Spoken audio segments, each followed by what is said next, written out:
Good morning! Kamusta? Wala naman ako agenda for today, guys. Wala akong lakad, pero may mga work ako na pwede naman gawin sa bahay. First thing sa list ko today ay magpasahod ng admin. Small agency lang naman kami, pero alam mo, super proud ako dahil meron akong mga malalaking clients na nakukuha. Kahit papano, nakakapagpasahod na sa admins, pero as of now, guys, 3 lang kami ha. Char! Si daddy na taga-video and photographer namin, sister ko na messaging admin, and yung friend ko na executive admin. Inuuna ko talaga sila kada may sahod, tapos ako na yung mahuhuli. Char. Then bayad ng bills, and for the day nga, mag-grocery kami kasama yung sister ko. Share ko lang guys ha, na nasa point na ako ng buhay ko na hindi na ako tumitingin sa presyo. Pero nagsasabi ako sa cashier kung magkano lang yung maximum na budget ko.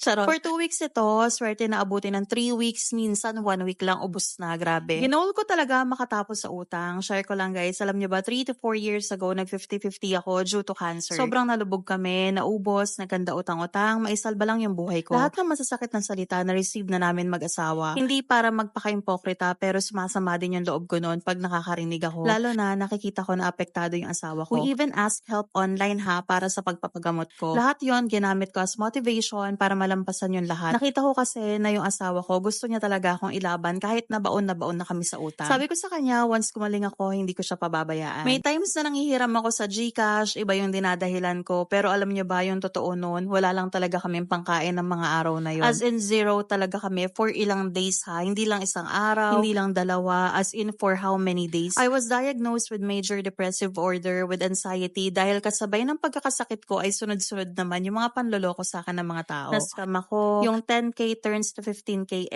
yung investment scam, license assist, tapos meron pa yun yung PhilHealth, tapos meron pang birth certificate, gold and iPad, lahat ng yan malalapit na tao yung gumawa sa akin. Mga kaibigan at kumare ko na pinagkakatiwalaan ko pero trinaydor ako dahil lang sa pera. Alam nyo ba, inabot ng more than 3 years bago ko matapos yung mga utang ko ha. Hindi pa siya actually totally tapos ngayon pero may mga 5% na lang naman na natitira. Tumagal dahil tinubuan ako and ako din nagbalik lahat ng pera sa mga nadamay sa scam. It was really the darkest moment of my life. Imagine fighting cancer habang na-scam ka and lahat ng masasakit na salita natatanggap mo on a daily basis na para kang may taning pag binigyan ka ng due date na hindi mo na alam kung saan mo kukuhanin yung pambayad mo. Puro tulog na lang talaga tapos gamot na lang yung mga nagpapakalma sa akin. Until one time, natapik ako ni Lord, umuwi si Jackson na umiiyak kasi sobrang sama ng loob niya. Hindi kasi siya binigyan ng kalaro niya ng fries. Sabi pa niya, tapos yung iyak niya, alam mo yung hikbi na talagang nasasaktan. Bakit pag ako meron sila nakakaubos, pero pag ako ayaw nilang bigyan? Doon ako nabuhaya na dapat may gawin ako. Shoota fries lang, hindi ko pa mabili sa anak ko. Kaya nagpa-opera na ako kahit na pagod na